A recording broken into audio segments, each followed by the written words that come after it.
নামাজ হতো নামাজ এসি ইমাম হতো ইমাম এসা।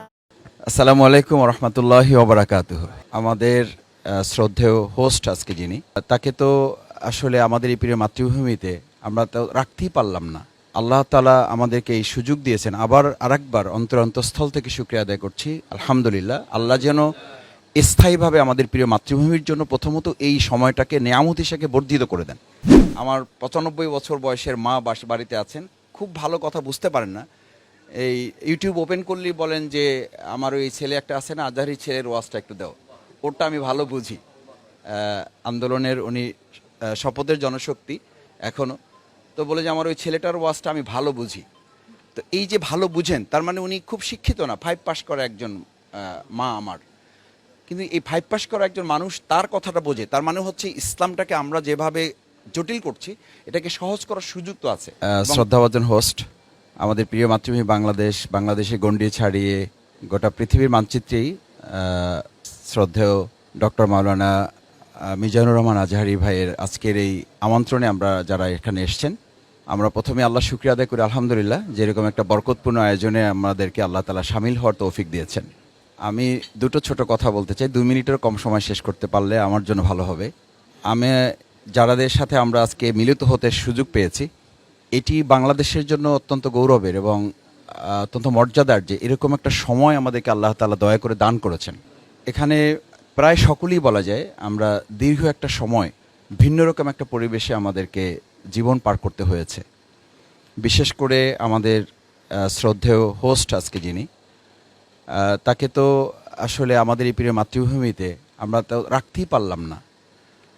আল্লাহ তাআলা আমাদেরকে এই সুযোগ দিয়েছেন। আবার আরেকবার অন্তরস্থল থেকে শুকরিয়া আদায় করছি, আলহামদুলিল্লাহ। আল্লাহ যেন স্থায়ীভাবে আমাদের প্রিয় মাতৃভূমির জন্য প্রথমত এই সময়টাকে নেয়ামত হিসেবে বর্ধিত করে দেন। দ্বিতীয় হচ্ছে, আমি হুজুরের ওয়াজ থেকে একটু কথা বলি, সেটা হচ্ছে অহুয়াল গফুরুল ওয়াদুদ।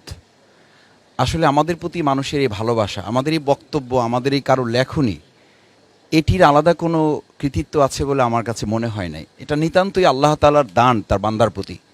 তিনি যখন তার কোনো বান্দাকে ভালোবাসেন, এই হাদিস আপনারাই বলেন, আপনাদের কাছ থেকে শুনেছি, আমিও মাদ্রাসায় যতটুকু পড়ার সুযোগ পেয়েছি।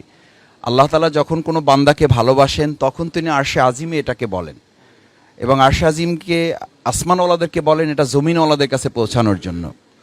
সুতরাং আমার যেন এটা মনে থাকে যে আল্লাহর দেয়া এই নেয়ামত আমি আল্লাহর দিনের জন্য যতটা ব্যবহার করব, আল্লাহ এটা তত বেশি সমৃদ্ধ করে দেবেন। লা ইন শাকারতুম লা আযীদান্নাকুম। সেটা যদি মনে থাকে তাহলে আমার মধ্যে কোনো ধরনের দ্বিতীয় চিন্তা, ভিন্ন চিন্তা অথবা দিনের বাইরে গিয়ে আলাদা কোনো চিন্তা আমার মধ্যে স্থান পাওয়ার কোনো সুযোগ থাকবে না। শেষ কথা হচ্ছে, আমরা যারা আজকে এখানে একত্রিত হয়েছি, বাংলাদেশে ইসলামের দুটো কমপ্লিসিটি আছে। একটা কমপ্লিসিটি হচ্ছে ইসলাম যারা জানেন তারা, আমরা যারা প্রচার করি, আমরা ইসলামকে অ্যাড্রেস করার ক্ষেত্রে সাধারণ মানুষ যারা, তাদের মধ্যে অনেক ধরনের কমপ্লিসিটি আছে, যাদের কাছে পাবলিকলি ইসলাম অ্যাড্রেস করার জন্য আমাদের আরও বেশি গবেষণার সুযোগ আছে। এবং সেটা শ্রদ্ধেয় ডক্টর মাওলানা মিজানুর রহমান আজহারি ভাই, আমার বোধহয় তিনি আমাদের এখন শিক্ষক হিসেবে ভূমিকা পালন করছেন এবং আমাদের শেখারও সুযোগ আছে, আমরা শেখার চেষ্টা করছি। আমি আমার 95 বছর বয়সের মা বাড়িতে আছেন, খুব ভালো কথা বুঝতে পারেন না। এই ইউটিউব ওপেন করলেই বলেন যে আমার ওই ছেলে একটা আছে না, আজহারি ছেলের ওয়াজটা একটু দাও। ওরটা আমি ভালো বুঝি। আন্দোলনের উনি শপথের জনশক্তি এখনও তো বলে যে আমার ওই ছেলেটার ওয়াজটা আমি ভালো বুঝি। তো এই যে ভালো বুঝেন, তার মানে উনি খুব শিক্ষিত না, 5 পাস করা একজন মা আমার। কিন্তু এই 5 পাস করা একজন মানুষ তার কথাটা বোঝে, তার মানে হচ্ছে ইসলামটাকে আমরা যেভাবে জটিল করছি এটাকে সহজ করার সুযোগ তো আছে। এবং আল্লাহ সুবহানাহু তাআলা তো সেভাবেই বলেছেন যে ইসলামকে আমি তোমাদের মধ্যে সহজ করেছি, হাদিসেও একই কথা বলা আছে।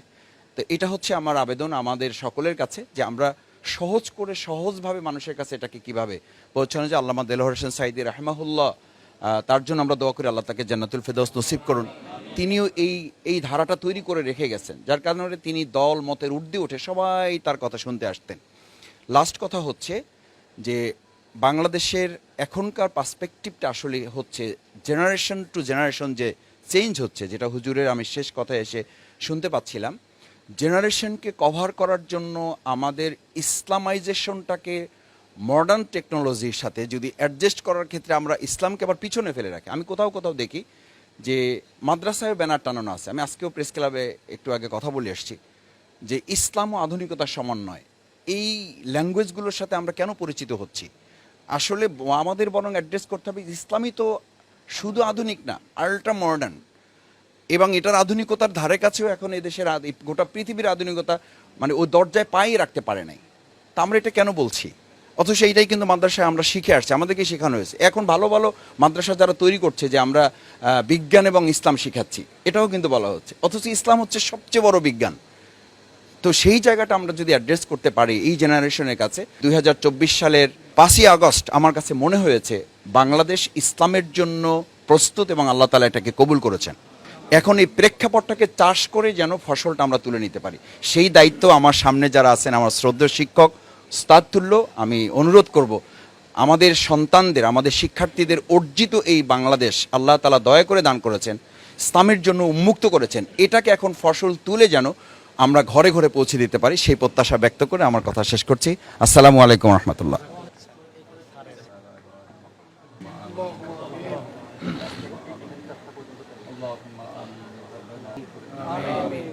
আল্লাহ আয়োজন কবুল করেন।